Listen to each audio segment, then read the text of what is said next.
Sport అనే కాదు, study అనే కాదు. ఎవరికైనా సరే ఒక రోల్ మోడల్ అని ఉంటారు. అంటే ఇప్పుడు క్రికెట్‌లో నేను క్రికెట్ ఆడుతున్నాననుకోండి. నాకు 'సచిన్ టెండూల్కర్' నాకు రోల్ మోడల్. ఎప్పటికన్నా ఆయనలాగా అవ్వాలి అనేసి అనుకుంటాం.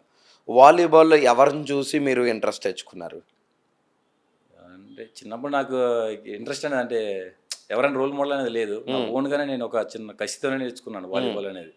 మా విలేజ్‌లోనే నార్మల్‌గా ఆడేది. నాకు ఛాన్స్ లేకపోయేది. హ్మ్. నేను ఆడుతుంటే "వద్దు నువ్వు చిన్న పిల్లోడివి వద్దు నువ్వు ఇంకా ఆడలేవు" ఇది అది అనేది.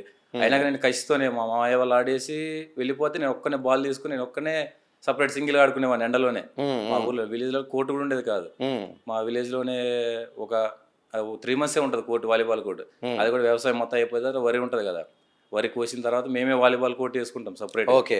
విలేజ్‌లోనే హ్మ్. నార్మల్ జామాయిలు అంటారు. మీకంత ఐడియా ఉండకపోవచ్చు. ఆ చెట్లను నరుక్కొచ్చి మేమే ఒక పోల్స్ చేసి హ్మ్. ఓ 3 మంత్సే ప్రాక్టీస్ చేసేవాళ్ళం. ఓకే. అట్లా అట్లా ఓన్‌గా నేనే నేర్చుకున్నాను కసిగా. హ్మ్. మా మామయ్య వాళ్ళ దగ్గర చూసి నేను ఓన్‌గా వాళ్ళు వెళ్ళిపోయిన తర్వాత నేను ఒక్కడినే సెపరేట్‌గా సింగిల్‌గా ప్రాక్టీస్ చేసేవాడిని. ఓకే. అలా అలాగా కొంచెం కొంచెం కొంచెం కొంచెం బయట ప్రపంచానికి కొంచెం తెలిసి అలాగా